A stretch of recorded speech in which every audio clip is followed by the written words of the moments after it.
இப்போ சென்னையில ரெண்டே பேருக்கு நடுவுல தான் போட்டி. ஒன்னு இஎம்ஐ, இன்னொன்னு ரெண்ட். போரூர், காட்டுப்பாக்கம். ரெண்டட் ஹவுஸ்னா உங்க ரெண்ட், அவங்க அசர்ட். ஓன் ஹவுஸ்னா உங்க இஎம்ஐ, உங்க assert. For bookings call 8682089820. Stepstone Viram Phase 2. காட்டுப்பாக்கம்ல premium 2 and 3 BHK apartments. Just 79 lakhs all inclusive. 1 லட்சம் கோடின்றது ரியாலிட்டின்னு வச்சுக்கலாம் ஒரு பேச்சுக்கு. அப்படின்னா இதில் ஒரு 20% லைவுக்கு வந்துட்டாலே பெரிய விஷயம். 5 லட்சம் கோடின்னா ஒரு 50,000 கோடி அங்கே நடந்துட்டதுனால பெரிய விஷயம். அதாவது நான் ரியாலிட்டியாக சொல்கிறேன், அதுவே பெரிய முதலீடாக ஈர்ப்பாக பார்க்கப்படும். மாநாடு மாதிரி ஒன்று நடத்தாமல் இவங்க 1 லட்சம் முதலீடுக்காக ஒர்க் பண்ணியிருக்காங்கன்னு இவங்க ஒரு டேட்டா கொடுக்குறாங்க இல்லையா, அதை அது ஆமான பட்சத்தில் அதில் 20,000-30,000 கோடி லைவ் வந்துச்சுனாலே ஒரு க்ரோத்துக்கான ஃபீஸிபிலிட்டிஸ்ன்றதை நம்ம பார்க்கலாம். இந்த துறை நான் இது வரைக்கும் நான் சொல்கிறேன், முதலமைச்சராக இருந்த எந்த முதலமைச்சரும் 1 மாத கால இடைவேளையில் ஒரு 3 தடவை 4 தடவை போனதாக நான் பார்க்கல. துறைக்கு அமைச்சர்னு இருந்தாலும் அது முதலமைச்சர் நேரடியாக அதுக்கு எவ்வளோ இம்பார்ட்டன்ஸ் கொடுக்குறாருன்றதை இது காட்டுது. நம்ம ரொம்ப காம்படிஷன் இருக்கிற உலகத்தில் வாழ்கிறோம். அப்படின்றது என்னென்னா, இந்த பக்கம் ஆந்திரா, இந்த பக்கம் கர்நாடகா, இந்த காம்படிஷனை நம்ம ஓவர் கம் பண்ண வேண்டிய கண்டிஷன்ஸில் இருக்கும். இன்ஃப்ராஸ்ட்ரக்சர்ஸாக டெவலப்மெண்ட்டானா கடந்த 5 ஆண்டுகளில் என்ன பண்ணியிருக்காங்களோ அதுக்கு முன்னாடி இருக்க 10 ஆண்டுகள் ஒன்றுமே நடக்கலை. நான் ஜெயலலிதா இருந்த பீரியட்லையுமே சொல்கிறேன், மாநாடு நடத்தினாங்க, அதனுடைய ஃபாலோஅப்ஸ் எந்த அளவுக்கு போச்சு அப்படின்றது இல்லை. ஆந்திராவில் நீ 1000 ஏக்கர் இருந்தாலும் அது ஒரு ஏக்கருக்கு 99 பைசா, அதாவது 99 ரூபாவோ 99 பைசாக்கோ ஒரு ஏக்கர் இடத்த அரசாங்கம் கொடுத்து நீங்கள் இன்ஃப்ராஸ்ட்ரக்சரை டெவலப் பண்ணுங்கன்னு.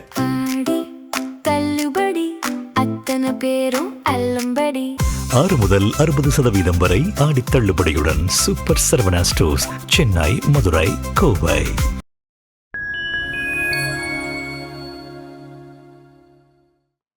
இன்றைய சிகே டாக்ஸ் நிகழ்ச்சியில நிறைய அரசியல் சம்பந்தமான விஷயங்கள் பத்தி உங்கள் சிகேவோட பேச இருக்கிறோம். வணக்கம் சார். வணக்கம். ஓகே சார், ஸ்ட்ரைட்டா விஷயத்துக்கு வந்துடலாம். நம்ம தாவேக ஆட்சி தொடங்கி கிட்டத்தட்ட 100 நாளை நம்ம நெருங்க போறோம். ஸோ அந்த நிலையில 1 லட்சம் கோடி கிட்ட முதலீட்டை ஈர்த்திருக்காங்க தாவேக அரசு அப்படின்ற மாதிரி ஒரு செய்தி கிடைச்சிருக்கு. இது நீங்க எப்படி பாக்குறீங்க?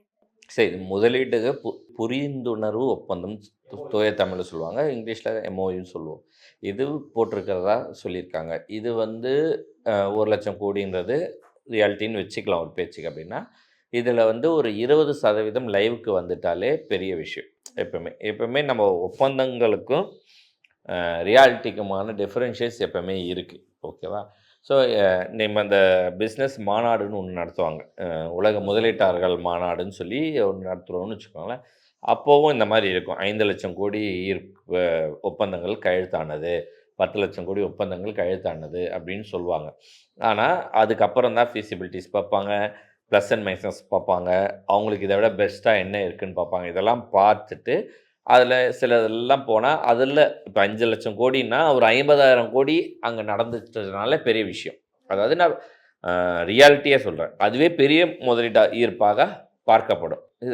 இது இம்ப்ளிமெண்ட் ஆகிறது சொல்கிறீங்க. இம்ப்ளிமெண்டேஷன் அவ்வளோதான் வரும். ஓகேவா? இப்போ அதே மாதிரி இப்போ இவங்க சொல்லியிருக்கிறதுலையுமே நீங்கள் 20,000 30,000 கோடி இன்ஃபியூஸ் ஆகிடுச்சு, இம்ப்ளிமெண்டேஷன் ஆகிடுச்சினாலே மேசிவ் ஹிட்டு அப்படின்றது தான் ரியாலிட்டி. இன்னொன்று என்னென்னா, மாநாடு மாதிரி ஒன்று நடத்தாமல் இவங்க 1 லட்சம் முதலீடுக்காக ஒர்க் பண்ணியிருக்காங்கன்னு இவங்க ஒரு டேட்டா கொடுக்குறாங்க இல்லையா, அது ஆமான பட்சத்தில் அதில் 20,000-30,000 கோடி லைவ் வந்துச்சுனாலே ஒரு க்ரோத்துக்கான ஃபீஸிபிலிட்டிஸ்ன்றதை நம்ம பார்க்கலாம். அதில் எந்த ஒரு மாற்றமே இல்லை. ஓகே சார், இந்த முதலீட்டாளர்கள் மாநாட்டில் இதை தொடர்ந்து ஒரு இன்ட்ரெஸ்டிங்கான ஒரு விஷயம் பார்த்துருந்தோம். என்னன்னா, இந்த வெற்றி அப்படின்ற வார்த்தையை சிம்பலைஸ் பண்ற மாதிரி இந்த வி அப்படின்ற லோகோ நம்ம முதலமைச்சரோட ட்ரெஸ்லயும் சரி, அங்க வந்திருந்தவங்களோடதுலயும் இருந்தது. ஸோ இதை எப்படி பாக்குறீங்க? கைடன்ஸ் தமிழ்நாடுன்னு ஒன்று இருக்குமா, இதுதான் இந்த மாநாடு, இந்த முதலீட்டாளர்கள் இருக்கிறது, அதுக்கான பேக் எண்டில் ஒர்க் பண்ணுறதெல்லாம் இவங்க தான். இந்த துறை நான் இது வரைக்கும் நான் சொல்கிறேன், முதலமைச்சராக இருந்த எந்த முதலமைச்சரும் 1 மாத கால இடைவேளையில் ஒரு 3 தடவை 4 தடவை போனதாக நான் பார்க்கல. ஓகேவா? நீ இந்த கைடன்ஸ் துறை இங்கே நந்தனத்தில் தான் இருக்குது அந்த ஆஃபீஸு. முதலமைச்சர் விஜய் அவர்கள் இந்த 1 மாத இடைவெளியில், 1 மாதன்றது நான் 20ஆம் தேதியிலேருந்து இந்த 13ஆம் தேதிக்குள்ளே நான் சொல்கிறதுல 2 முறை போயிருக்கார். ஸோ முதலீட்டாளர்களுடைய விஷயத்துக்கோ அது கொள்கை அடிப்படை முடிவு எடுக்கிறதுக்கோ அப்படின்னு. ஸோ எவ்வளோ சீரியஸான ஒரு விஷயத்தில் அவங்க இருக்காங்க அப்படின்றது இம்பார்ட்டன்ஸு முதலமைச்சர் நேரடியாக கொடுக்குறாருன்றது. துறைக்கு அமைச்சர்னு இருந்தாலும் அது முதலமைச்சர் நேரடியாக அதுக்கு எவ்வளோ இம்பார்ட்டன்ஸ் கொடுக்குறாருன்றதை இது காட்டுது. சரி, முதலமைச்சர் மட்டும் காமிச்சிட்டா போதுமானா துறை அதிகாரிகளும் அமைச்சரும் எல்லாருமே அதை ஃபுல் ஃப்ளெஜ்ஜாக ஒர்க் பண்ணணும். ஸோ முதலமைச்சர் காட்டுறாருன்னும் போது இவங்க எல்லாமே ஃபுல் ஃப்ளெஜ்ஜாக ஒர்க் பண்ணுறதுக்கான பாசிபிலிட்டிஸ் அதிகம். ஆமாம், இவரே இறங்கிட்டாரு, அப்போ நம்ம என்ன பண்ணிட்டு இருக்கோம் நம்ம அப்படி அதனால இம்பேக்ட் நெகட்டிவிட்டியும் இல்லை. இப்போ அமைச்சர் சரியாக செயல்படலைன்னா அமைச்சருக்கு பாதிப்பு தானே. துறை அதிகாரிகள் பண்ணலன்னா நேரடியாக பார்க்கும்போது இது நடக்கும். ஸோ முதலீட்டாளர்கள் மாநாடுகளும் முதலீட்டில் பெறத்துக்கான வாய்ப்புகள் அதிகம் அப்படின்னு நேரடியாக முதலமைச்சர்கள். பட் என்னன்னா நம்ம ரொம்ப காம்படிஷன் இருக்கிற உலகத்தில் வாழ்கிறோம். அப்படின்றது என்னென்னா இந்த பக்கம் ஆந்திரா, இந்த பக்கம் கர்நாடகா, கேரளா இதில் என்றைக்குமே வந்தது கிடையாது. அவங்க கம்யூனிசம்ன்றதுனால இந்த முதலீட்டு இருக்கிறதுலையோ இந்த மாதிரி புது நிர்வாகத்தை உருவாக்குறதுல அவங்க என்றைக்குமே மெனக்கெட்டது கிடையாது. பட் இந்த ரெண்டு இல்லாமல் அந்த பக்கம் நார்த்தில் வந்து குஜராத்தும், இப்போ புதுசாக யூபி மகாராஷ்டிரா வந்து இண்டஸ்ட்ரியல் ஆஃபீஸ் ஹப்பாக போகுமே தவிர இண்டஸ்ட்ரியல் ஹப்பாக இருக்காது.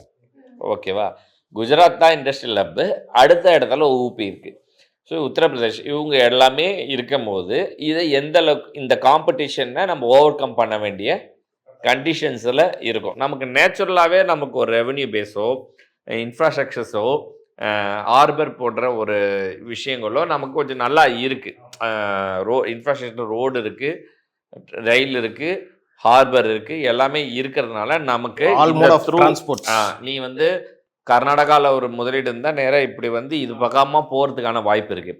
ஆந்திராவில் தமிழ்நாடு பார்டரில் இருக்கிற சிட்டி மாதிரியான இடமோ மற்ற இடங்களில் இருக்கிற இதுக்கு வந்து தமிழ்நாடு உள்ள வந்து ஹார்பர் வழியாக போகிறதுக்கான வாய்ப்புகள் இருக்குது. ஸோ இது வந்து நமக்கு ரெவென்யூ ஜென்ரேஷனில் ஓரளவுக்கு பாசிபிலிட்டிஸ் இம்போர்ட்ஸ் அண்ட் எக்ஸ்போர்ட்ஸில்.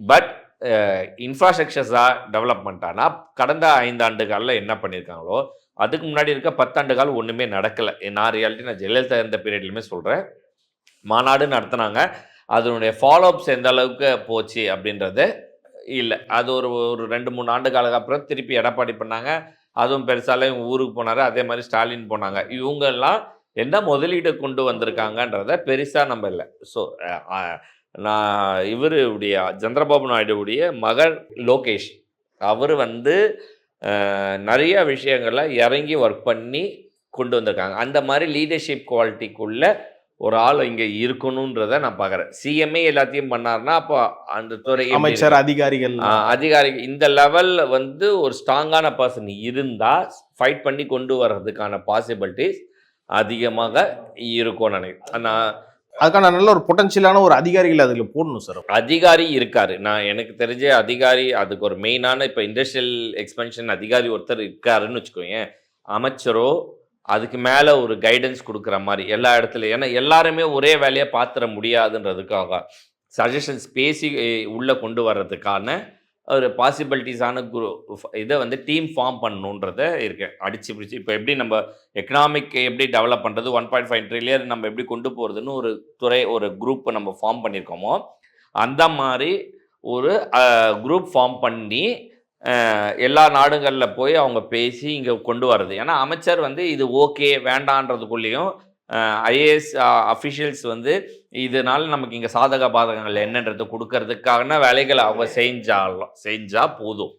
மற்ற குழு வந்து நாடாக போய் ஏன்னா இவங்களே அமைச்சரே போய் நாடு போய் கூட்டு வரதெல்லாம் போயிட்டு வர்றதும் அவங்க தான், ஃபைனல் பண்ணுறதும் அவங்க தானே, அது கரெக்டாக இருக்காது. ஸோ இதுக்கு ஒரு குழு நானன்ற இந்த குழுக்கள் வந்து ஒவ்வொரு நாட்டுக்குமே அமைக்கணும்னு நினைக்கிறேன். இப்போ எக்ஸாம்பிள் வந்து இது வந்து ட்ரேட் கமிஷனர்னு சொல்லுவாங்க. ட்ரேட் கமிஷனர் அந்தந்த நாட்டில் இப்போ தமிழ்நாட்டில் இருக்கிற முதலீட்டாளர்களை இழுத்துட்டு இருந்து ஆப்பிரிக்கன் கண்ட்ரியில் இன்வெஸ்ட் பண்ண வைக்கிறதுக்கு ஒரு trade commissioner African country appoint பண்ணுவாங்க. அது என்னுடைய நண்பர் ஒருத்தர் இருந்திருக்காரு. இப்போ இந்த மாதிரி நம்ம தமிழ்நாட்டிலேருந்து ஒரு ட்ரேட் கமிஷனர்ஸ் ஒவ்வொரு நாட்டுக்குமே ஃபிக்ஸ் பண்ணும். அந்த ஊர் ஆட்களை ஃபிக்ஸ் பண்ணி உங்கள் முதலீட்டை இங்கே நீங்கள் கொண்டு வந்தீங்கன்னா நாங்கள் இங்கே இந்த பெனிஃபிட்ஸ்லாம் கொடுப்போன்றதை பண்ணணும். அதுதான் குழு. இதுக்கு ஒரு ஹெட்டு வரணும். அந்த ஹெட்டு அமைச்சரையும் ஐஏஎஸ் செக்ரட்டரியும் ஃபாலோ பண்ணி அவங்க முதலமைச்சர் கொண்டு போகணும். ஏன்னா இப்படி பண்ணால் மட்டும்தான் ஓவரால் இப்போ நான் இன்னைக்கு ஆப்பிரிக்காவுக்கு ட்ராவல் பண்ணுறேன்னா இது ப்ராசஸ் ஆகி இந்த வேலை முடிச்சு ஒரு 6 மாதம் 1 ஆண்டு காலம் இந்த செயல்பாடு முடியறதுக்கு ஆகும். பட் நான் இண்டிவிஜுவலாக ஒரு ட்ரேட் கமிஷனர் ஒவ்வொரு நாட்டுக்கும் ஒவ்வொரு துறைக்குமே அமைச்சேன்னா அவங்களுடைய வேலையே அதுதான். இப்போ இந்த ட்ரேட் கமிஷனர்னா யாருன்னு பார்த்தோன்னா அந்த ஊரில் ஸ்ட்ராங்கான கான்டாக்ட்ஸ் இருக்கிறவங்க தான், அவங்கள அமைப்பாங்க. அவங்க நம்ம தமிழ்நாட்டினுடைய டைரக்ட் இங்கே இருக்கிற ஒரு இண்டஸ்ட்ரியல் டெவலப்மெண்ட் குரூப்போட அசோசியேட் ஆகிருப்பாங்க. ஸோ இவங்க இங்கேருந்து அங்கே போகும்போது இவங்க இதை எல்லாத்தையும் அமைச்சு அந்த ஊரெல்லாம் இருக்கிற இன்வெஸ்டர்ஸ் மாதிரி இருக்கிறவங்களெல்லாம் ஒரே இடத்துல கோஆர்டினேட் பண்ணி எடுத்துன்னு வந்து நீங்கள் எத்தனை உதவி இன்வெஸ்ட் பண்ணி. இப்போ நான் ஆப்பிரிக்கா அந்த மீட் நான் போயிருக்கேன்.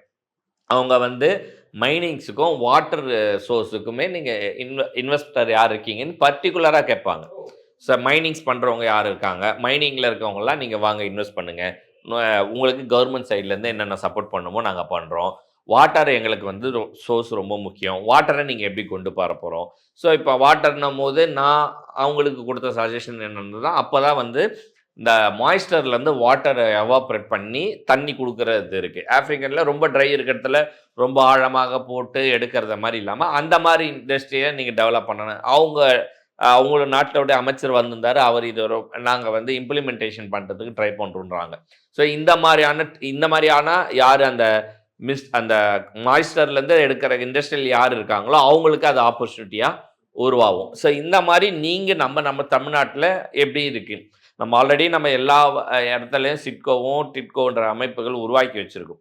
ஸோ எல்லா இடத்துலையும் ஸ்பேசஸ் அதிகமாக இருக்குது. அந்தந்த ஊருக்கு ஏற்ற மாதிரியான தொழில் இது என்னமோ அதெல்லாம் நம்ம அமைக்கிறதுக்கு அவங்க வந்தால் நீங்கள் இந்த இடத்துல பண்ணிக்கலாம், இங்கே எங்களுடைய மேன் பவர் கம்மி, இங்கே எங்களுக்கு வந்து சேலரி வேஜஸ் கம்மி, இங்கே வந்து இன்ஃப்ராஸ்ட்ரக்சர்ஸ் டெவலப் பண்ணுறது கம்மி, இந்த மாதிரி எல்லா பெனிஃபிட்ஸும் கொடுத்து. இப்போ எக்ஸாம்பிள் வந்து ஆந்திராவில் நீ 1000 ஏக்கர் இருந்தாலும் ஒரு ஏக்கருக்கு 99 பைசா, அதாவது 99 ரூபாவோ 99 பைசாக்கோ ஒரு ஏக்கர் இடத்த வந்து அரசாங்கம் கொடுத்து நீங்கள் இன்ஃப்ராஸ்ட்ரக்சரை டெவலப் பண்ணுங்கன்னு. ஸோ ஃபஸ்ட்டு கொடுக்கும் போது அங்கேயும் நிறைய எதிர்ப்பு, அவர் கிரிட்டிசைஸ் ஆச்சு. ஆனால் அதுக்கப்புறம் குவாண்டம் கம்ப்யூட்டர் லெவல் வரைக்கும் வந்து ஆப்பிள்லேருந்து கூகுள்லேருந்து இன்வெஸ்ட் பண்ண ஆரம்பித்ததுக்கப்புறம் அது 1 லட்சம் கோடி 1.5 லட்சம் கோடியான ப்ராஜெக்ட் வேல்யூவாக ஆகும்போது அந்த லேண்டுடைய வேல்யூ இதெல்லாம் அதை விட அரசாங்கத்துக்கு வருவாயாக அதிகமாக இருக்கும். ஸோ ஒரு 1000 ஏக்கர் நீ அங்கே 1 கோடியே வச்சுக்கோங்க, 1000 கோடி தான் அரசாங்கத்துடைய இழப்பாக இருக்கும் ஒரு பேச்சுக்குன்னு வேல்யூவில். ஆனால் அதுவும் லீஸில் தான் கொடுக்க போகிறோம் 99 ஆண்டுகள் 30 ஆண்டுகள். ஆனால் இன்ஃப்ராஸ்ட்ரக்சர் டெவலப்மெண்ட்டாகவோ தொழில்துறையாக வந்து வளரும் போது அதுலேருந்து வர ஜிஎஸ்டியோ இன்கமோ இங்கே மேன் பவர், அதாவது ஆட்கள் சம்பாதிக்கிற இது இருக்கு இல்லையா, இதுலேருந்து அரசாங்கத்துக்கு வர்றது பல ஆயிரம் கோடி வருமானமாக இருக்கும். அதனால் டைரக்ட் இன்டைரக்ட் பெனிஃபிட்ஸ்னு சொல்லுவாங்க. இது இன்டைரக்ட் பெனிஃபிட்ஸாக அரசாங்கத்துக்கு பல வருமானங்கள் வரும்போது அந்த இடத்துல ஆண்டுக்கு ஒரு 5000 கோடி 10000 கோடி ரெவன்யூ ஜென்ரேட் ஆகிற இடமா ஆகிடும். ஸோ நீ ஒரு இன்வெஸ்ட்மெண்ட் நம்ம பார்க்குறத விட ஸோ இந்த மாதிரியான ஸ்கீம்ஸ் எல்லாம் டெவலப் பண்ணுறது தான் பெட்டராக இருக்கும். இதுதான் இந்த கைடன்ஸ்ன்னு ஒரு அமைப்பு வச்சுருக்காங்க. இதில் முதலமைச்சர் அவர்கள் ரொம்ப இன்வால்வ் ஆகி ஒர்க் பண்ணுறதா நம்ம பார்க்குறோம். ஃபியூச்சர் எந்த அளவுக்கு இந்த இன்வெஸ்ட்மெண்ட்ஸ் உள்ள வந்து நம்ம டெவலப் ஆகுதுன்றதை பொறுத்தது பார்ப்போம். ஓகே சார், அதை தொடர்ந்து இன்னொரு விஷயத்த வந்துட்டு சொல்லியிருக்காங்க. அதோட கோர் திங்காக வந்துட்டு என்ன இருக்குது அப்படின்னா, தொழிலுக்காக வந்துட்டு யாரும் சொந்த ஊர் விட்டு போக வேண்டிய சூழ்நிலை வந்துட்டு இதுக்கப்புறம் வரக்கூடாது அப்படின்ற ஒரு விஷயத்தையும் வந்துட்டு சொல்லியிருக்காங்க.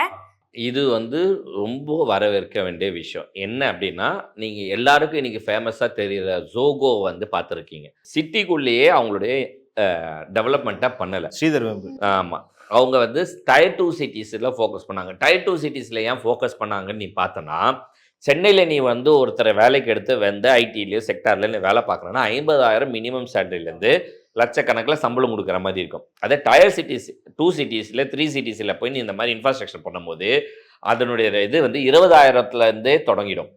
அங்கே 20,000 சம்பளம்ன்றது இங்கே நம்ம 50,000 60,000 பெருசுன்னு இல்லை, இங்கே 50,000 60,000 வாங்குறதுக்கான ஈக்குவல் வேல்யூ. ஓகே, இங்கே நீ வாங்கினா அதுக்கான செலவு அதிகம், அங்கே வாங்கினா மொத்தமாக நம்ம வீட்டுக்கு போயிடும், அங்கே செலவுகள் வந்து ரொம்ப குறைவு. ஸோ அந்த மாதிரியான இன்ஃப்ராஸ்ட்ரக்சர்ஸை இப்போது அதுக்கப்புறம் பல பேர் இந்த மாதிரி பண்ண ஆரம்பிச்சிருக்காங்க. ஸோ நிறைய கம்பெனிஸுக்கு வந்து அங்கே போய் தொடங்கத்தை பண்ணுறாங்க. இதில் நான் அரசாங்கத்துடைய வேண்டுகோளாக கூட வைக்கிறேன், ஒரு புது நிறுவனம், நான் இப்போ ஒரு ஸ்டார்ட் அப்ஸ் அப்படின்ற இதில் நான் பார்த்த ஒரு நிறுவனம், ஒரு 3 நபர்கள் வந்து கோவர்க்கிங் ஸ்பேஸை Tier 2 Tier 3க்கு கொண்டு போயிருக்காங்க. Tier 2ல அங்க இன்வெஸ்ட் பண்றாங்களா? கோவர்க்கிங்ன்றது இங்கே மட்டும்தான் இருக்குது. ஆமா, மேஜர் சிட்டி தான் இதை ஃபோக்கஸ் பண்ணுவாங்கன்னு நினைக்கிறோம். ஆனால் இதை டயர் 2 டயர் 3 சிட்டியில் கொண்டு ப்ராஃபிட்டபிளாகவும் பண்ணியிருக்காங்க.